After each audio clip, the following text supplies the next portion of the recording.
Bonjour, alors aujourd'hui je vais vous parler du périmètre de l'offre de reprise.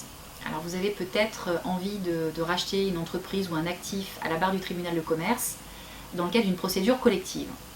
Alors bien souvent on a le sentiment de pouvoir faire de bonnes affaires au tribunal de commerce, mais attention, ce n'est pas toujours le cas.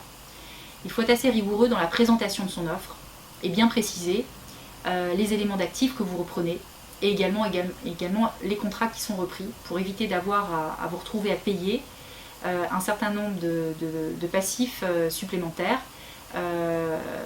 pour lesquels vous seriez engagé dans le cadre de votre offre de reprise. Alors par exemple, c'est notamment le cas quand vous reprenez des contrats de travail. Soyez suffisamment précis.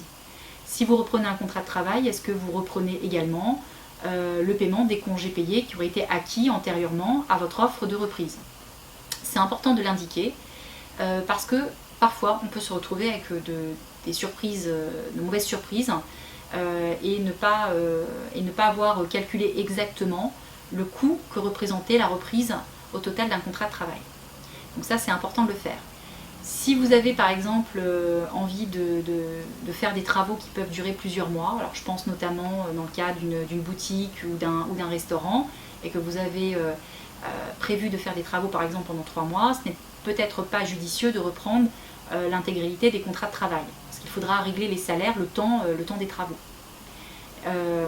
Autre paramètre important, quand vous reprenez des contrats de location ou des contrats de leasing, il faut bien préciser si ces contrats font partie ou pas du périmètre de l'offre, parce que cela sera considéré comme une charge augmentative de prix. Évidemment, ça sera en fait une créance que vous devrez payer directement au créancier, notamment si des loyers antérieurs n'ont pas été payés.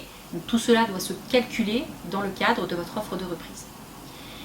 Voilà, donc d'une manière générale, ne vous lancez pas seul dans la rédaction d'une offre, soyez quand même assez rigoureux.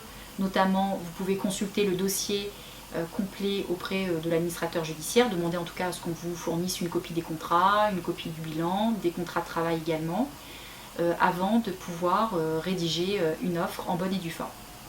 Je vous conseille évidemment de vous faire accompagner non seulement dans la rédaction de cet acte, mais également au tribunal de commerce pour la présentation de l'offre. Merci de votre attention.